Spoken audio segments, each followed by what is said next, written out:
these are the things I think that you need to pay attention to when you buy a franchise. So let's jump in. Startup costs. Yeah, startup costs are really important. And people sometimes will look, just because a franchise is more expensive doesn't mean it's a better investment. Just because a franchise is less expensive doesn't mean it's also a better investment. Sometimes the less expensive businesses have less risk for obvious reasons. There's just less cash outlay. Sometimes businesses with really expensive build outs, it's not possible to get to a return on your investment in a reasonable amount of time. When I look at a business, I'm looking for a business that can get a 2-to-1. Basically, within 2 years, you're able to recover your investment back in the profit of the business. If it makes $100,000 a year and it's $150,000 in 15 months, I can make that back if I hit those numbers. That's a great business. That's the best kind of business to own. Restaurants might take 5 years, sometimes longer. If it's more than 4 or 5 years, I would stay away from those businesses. When I'm thinking about startup costs, that's an S tier thing to pay attention to, but they really vary depending on the model, and you need to slow down and do your research very carefully. Brand recognition. I think brand recognition is overrated for most businesses. Everybody thinks franchising, they think of McDonald's and Chick-fil-A, but startup brands go into crowded markets with a ton of competitors every day and do amazingly well. So brand recognition doesn't carry the weight that it used to in the day of social media and digital advertising and community marketing local. People are going to do business with you as a person, and you could start a concept called Joe's Closets tomorrow, like we did with Up Closets 5 years ago. Now we're one of the top 5 closet companies as far as I know, and it's because we go into markets where we weren't, and all of a sudden we're a major contributor in that market for closets competitor. And so I don't think it matters as much. What does matter is the franchise have systems, does it have marketing support, does it have a history of pioneering new markets? That's what matters most, because in even the most crowded market, there's always space for a better operator, and you have to think about that. So brand recognition for me is probably a D tier. It's not that important. It's nice to have, but not necessary. Profit margin. No, profit margin should always be an S tier. Just because a business can produce profit doesn't mean it will in the first year. It's not normal for a business to throw off mature level profit margins in the first 6 months or year. It takes time to ramp a business up, particularly if you're buying a service business. I think this is something that people really underestimate. You can hit your revenue goal. Say you want to do $1 million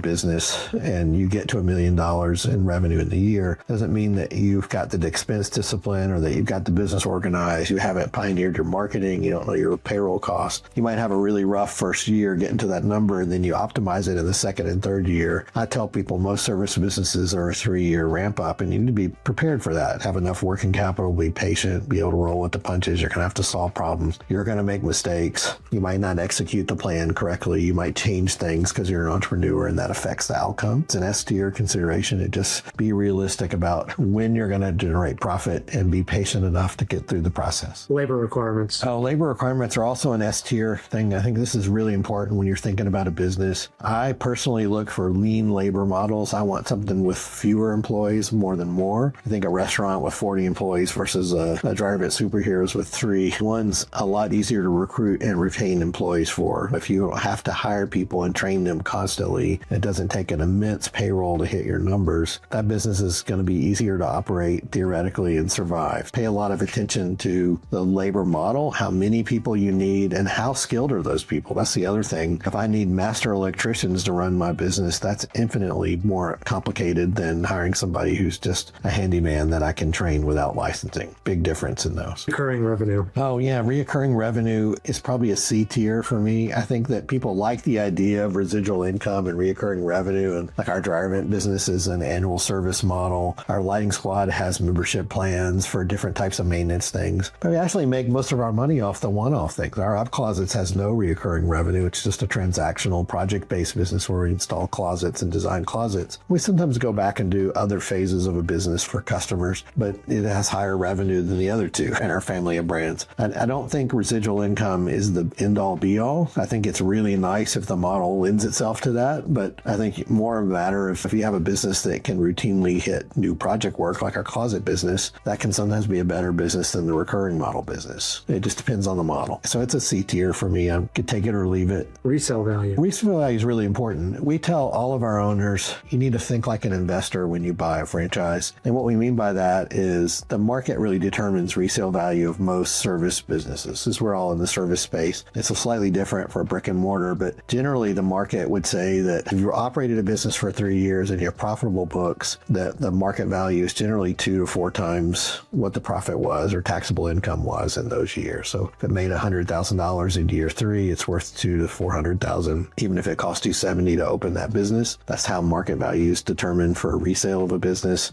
If it's not profitable, then you're looking at an asset sale of maybe less than you paid, but you can exit that way. And I think it's a really important thing to think about, but HVAC businesses might sell for 5 or 6% multiple just because there's private equity companies buying HVAC businesses, but that's popular in the market now. I don't know. That 2 to 4 times multiple of EBITDA seems to hold up across almost all brands. That just is what businesses sell for in today's market. So be realistic about it. It's an A-tier consideration when you're thinking about a business, but more important is, are you going to fire yourself? Are you going to build a staff? Are you going to have a business that has value and demonstrates value, and do the hard work over the 2 or 3 year period to ramp it up before you exit? Don't go into a business and expect to flip it in 6 months and hit those numbers. You won't do it. That's not realistic.